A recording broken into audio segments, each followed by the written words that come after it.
Imagine if my pops and his peers had anger management before they landed in England from Jamaica, when they confronted violence, not just racism, but violence from the Teddy Boys. And let's bear in mind, it was my pops and his peers who were the only ethnic minorities to fight back. Imagine if Malcolm X had anger management before he joined the Nation of Islam, at a time when a lot of African Americans, their only solution to the persecution they was facing was to sing, "We Shall Overcome." Imagine if the European colonialists had anger management before they did this shit. We wouldn't have had slavery, crack cocaine, the internet, porn, cars that drive at 200 miles an hour. Wouldn't have had it, right? Okay?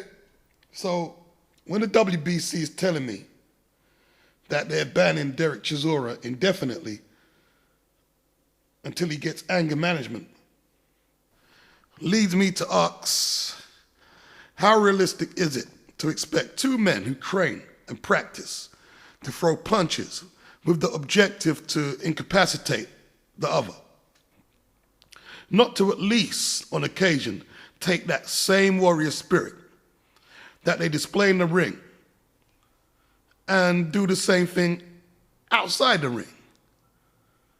How do you actually go about trying to socialize violence and make it acceptable? By merely exchanging the word violence with the word sport. Now, the scenarios I'm going to throw up here are a little generic, but nevertheless, still pertinent. Why is it cool for a soldier to kill for a political agenda? But if somebody violates you, or a family member or a close friend, you will more than likely do jail time if the judicial procedure finds you acted in a premeditated mind state. I mean, a logical thinking man would feel more justified to kill for a personal reason than a political reason or some kind of ideology that he truly doesn't fully understand or know the ins and outs of, apart from what he hears in the press and the media. Imagine if a politician or some of these journalists approached a lot of these sporting bodies and organizations, not just boxing, but let's say American football, soccer, rugby, MMA. Okay, MMA and boxing are combat sports as well as contact sports. But most of these sports need a certain degree of aggression to be a spectacle or an event that you'll pay your money to see, especially men. All you'd hear from all these sporting bodies is that's not necessary. Most sportsmen are well behaved. They do charity work. They help children. Sports saves a lot of people from the inner city who are in poor, deprived areas. Well, so does doing porn, but do you want your daughter to do it? Talk about a double standard, man. I mean, every week there must be a boxing card where you see fringe contenders, full contenders, fed overmatched cannon for the journeyman, so some of these fighters can pad up their unbeaten records. I mean, at least Derek Chisora and David Haye were evenly matched. It wasn't like when they fed Frank Bruno Chuck Gardner in a fight card in France and it lasted maybe 30 seconds. Bruno knocked him out with the first punch he threw. This guy was inactive for years, and even when he was active, he was no great shakes. And Bruno was a world title contender. The argument put forward to justify boxing by the likes of ex-boxers like Barry McGuigan, saying boxing instills discipline, self-belief, motivation. Then we have active fighters like the current WBA light welterweight champion Lamont Peterson saying boxing saved his life. And then we often hear similar cliched lines like, without boxing, so many inner city kids would fall to the wayside, drug dealing, drug taking, committing violent criminal acts in the streets. And to a certain degree, a lot of that could be true. But then you have to theorize, do women get into boxing for the same reasons? I would argue no. The main reason, there isn't that kind of money in female boxing. But you could argue that our society every day gets more and more aggressive, more and more competitive. Women these days are more independent than they have been in any time in Western history.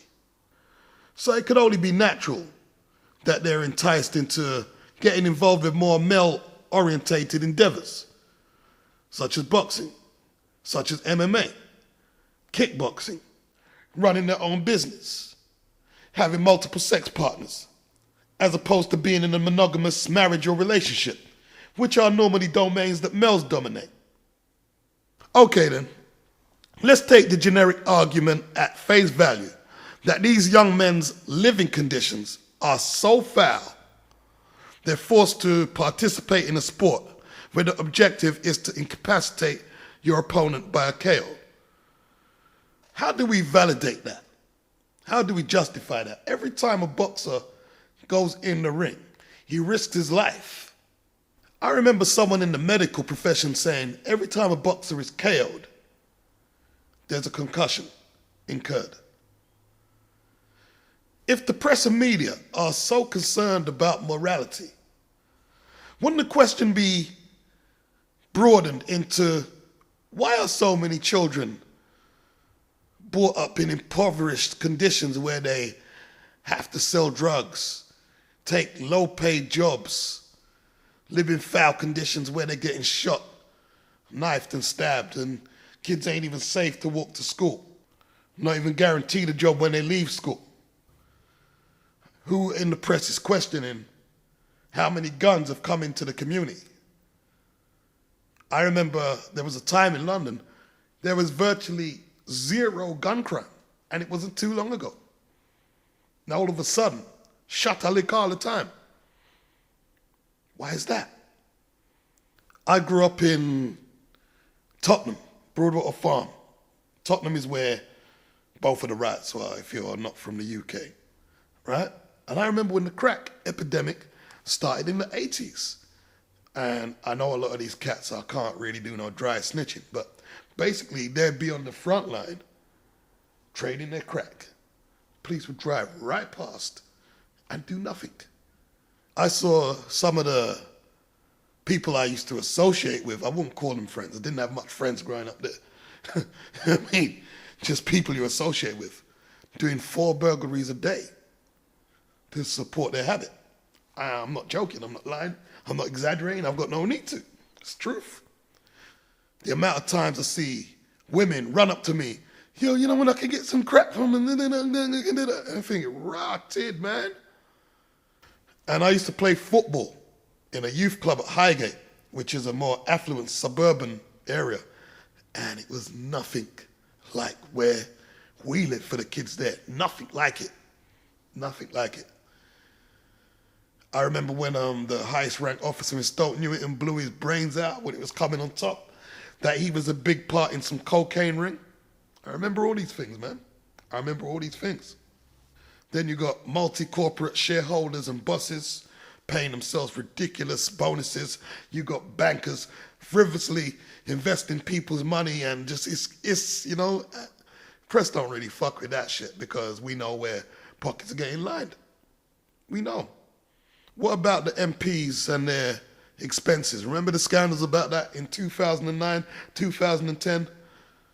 And the press and the media kept talking about how all these high-profile names are going to get taken to court and jailed. Where's all that? How comes all that's gone away?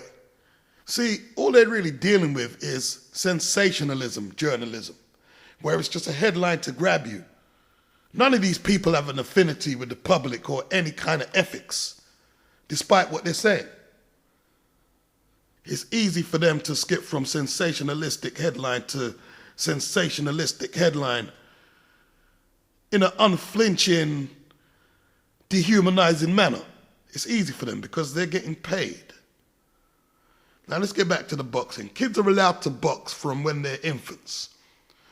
And a lot of old-timers like to say they should bring back boxing into the school curriculum because it enforces and instills discipline, character, motivation. We know. I find it hard to take in when people compare different generations and eras, because there's always different dynamics and parameters to all of them, and pluses and minuses, like their generation to ours, you know? Like, okay, you could say when these old times were talking, it was more a simplistic time. There also was less emphasis on materialism. Crack academic, no guns. There wasn't a major factor in their society like it is today. But if you're going to ask me, has sport always played a part in channeling aggression? Yes, of course it has. Every time there's a ring fatality, you will always read sports journalists writing some column stating some bullshit platitude like, this is the time where we should question our desire to seek pleasure from such a brutal sport. And they try and sound really heartfelt while they're doing it. Boxing fans do it too, you know, this remorseful guilt trip. And I'm not going to try and sound like some hard ass and say, yeah, they deserved it, they knew what they was getting into. No, I'm not going to do it, because that's callous, you know? That's callous. But me personally, I don't do guilt trips. I told a woman that who tried to get me to come to her church when I gave her directions to find a church. I said, look, I don't feel guilty about nothing, man. You know what I mean? I was born into this world and I'm grateful for my health and strength. I'm grateful I can pursue the things I want to pursue in life, just like the boxers do. And I enjoy watching them perform their trade. I enjoy the KOs. I enjoy the technical aspect of it. I enjoy the build-up. I enjoy the smack talk. I enjoyed when David Haye and Chisora were brawling in the press conference, and go on YouTube and see the millions of hits that incident has, to see that I am not the only one who enjoyed it. What I don't enjoy is the hypocrisy. Like, let's take Steve Irwin, the Crocodile Man, for example. I mean, you're playing with dangerous animals, like they're domesticated pets. Well, eventually the stingray took him out, because that's the nature of the beast. You can't domesticate violence. It is what it is.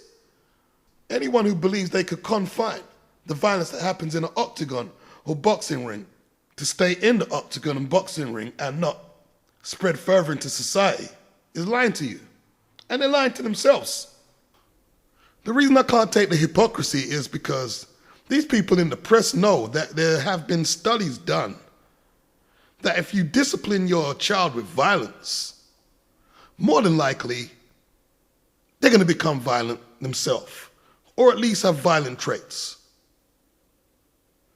So the only way to eradicate violence from society is to take it out of every aspect of life. That's the only way. And if you don't like that argument, your only other option is to say, I will put up with the army bombing innocent women and children in some impoverished setting. I will put up with little children working in sweatshops and farm laborers in some undeveloped country selling their product for nothing to some multi-corporation so I can get cheap coffee, cheap designer clothes, cheap gas, electrical goods, or whatever it may be, which you benefit off from people who struggle and suffer. Simple as that. Or you say, well, I will put up with the odd boxer here and there getting brain damage so I can enjoy my sport. That's what it is, basically.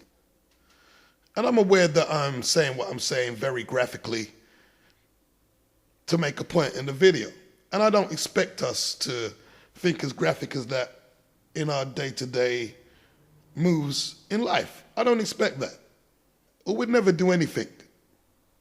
But just be real to yourself.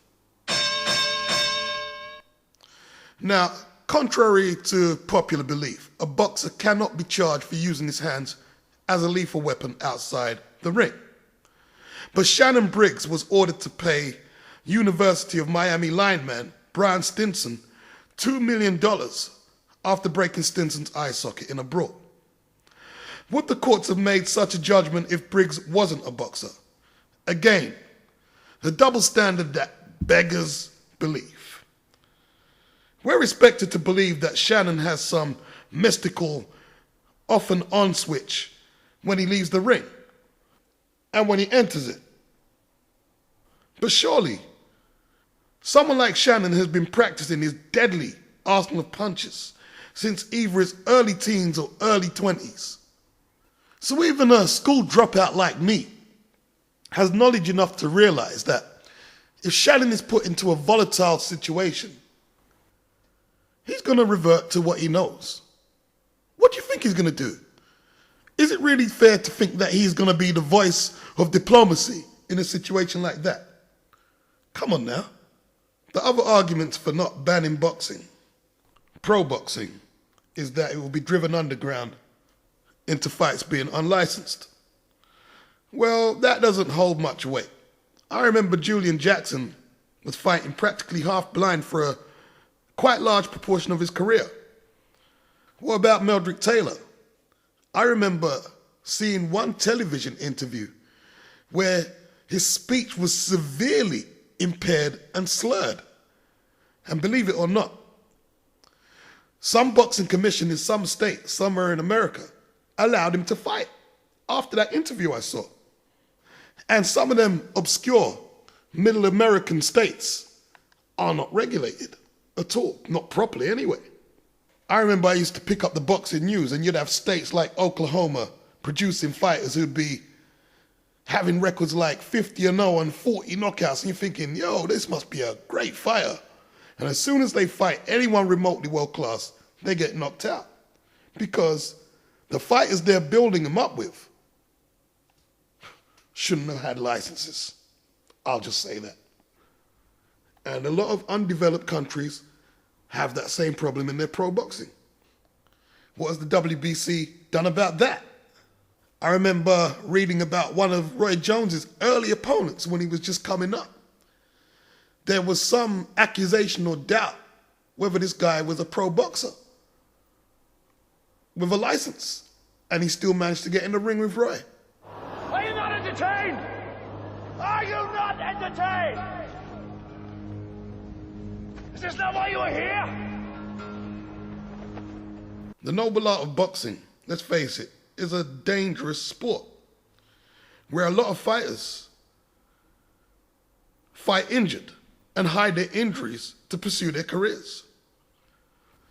I was watching KO TV yesterday, and there was an American light heavyweight, undefeated, a puncher, named Dickerson, fighting some guy named Simon. Simon was KO'd in one round in his last 3 bouts. And of course, Dickerson knocked him out in a round. Why is this happening? I remember there was a fighter named James Holly who fought from the years of 1983 till 2000. He won 5 fights and lost 55. All 55 losses by KO. And I'm talking 1 round and 2 rounds. KOs. Pure KOs. What about Peter Buckley in the UK? He lost 256 fights and won 32. He was a tough journeyman though. Only 10 of his losses were by KO. But these guys are deliberately brought in as opponents to get pounded on and to be defeated. That's their purpose. That's the real scandals in boxing. The real black eyes. Like when Ray Mercer tried to get Jesse Ferguson to take a dive during their fight and apparently offered him a bribe. What about Julio Cesar Chavez Sr. getting a cut eye loss overturned into a technical decision win to preserve his unbeaten record? What about when Bob Arum, the WBA, used to prop up the apartheid regime in the 80s? How about when Chisora lost to Robert Hillenius last year?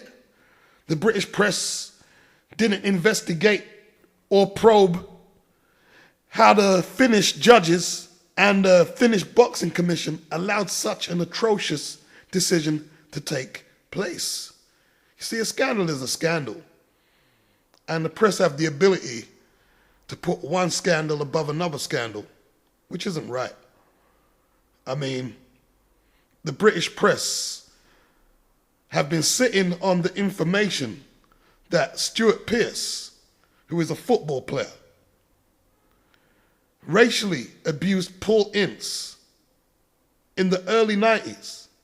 Now, the newspapers and the television networks have had access to the filming of that for ages. And for some reason, it's managed to get into the public eye now. And now Stuart Pearce is temporarily managing the England team. How is that possible? Imagine if it was the other way around and Paul Ince had abused Stuart Pearce.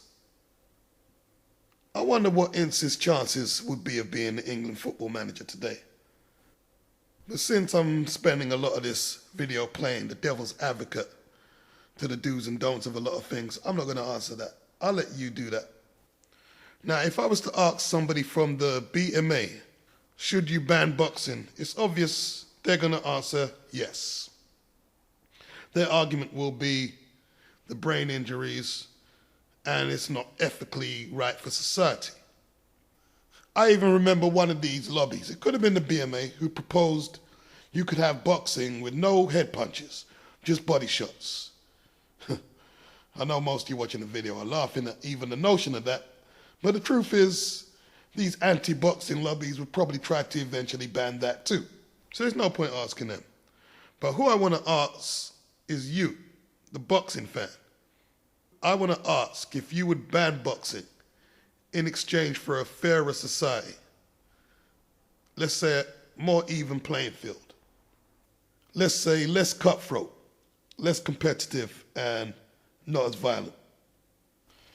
I want to ask, would you ban boxing if it meant that young men who live in poor, impoverished, ghetto situations, let's say, wouldn't have to live by the cliche that boxing saved my life? Because let's face it, I believe a lot of boxers do enjoy boxing. I do believe that. But I've heard more than one fighter say, the only reason I put myself through this is so my son won't have to. Why is that? And I want to ask if you found yourself either now or before justifying your need or want to watch boxing for any other reason apart from watching two men fighting or two women. I wish I could get some of these press or media or some of the people who control some of these boxing bodies to answer that question, even though you can't believe shit what comes out of most of their mouths. We have television, films, music, video games shrouded in images of violence, materialism, misogyny. We have sports, and not just the combat or contact sports, but even milder pursuits like golf, which are highly competitive if you're talking on a professional level, where the participants will go the extra length to win, even cheat, mainly because of the cash incentives. Should the musicians, the athletes, and the actors, who are essentially pawns in the story for these producers, directors, and sporting governing bodies, should they be held up as role models? And what about when real life imitates, or I prefer the word when real life duplicates art, or vice versa if you like? Do we have any grounds of complaint for the negative fallout from our risque pursuits, from our voyeuristic pleasures, whether you participate or spectate? Or is free will to pursue whatever you want to do more important than any of that? Peace out.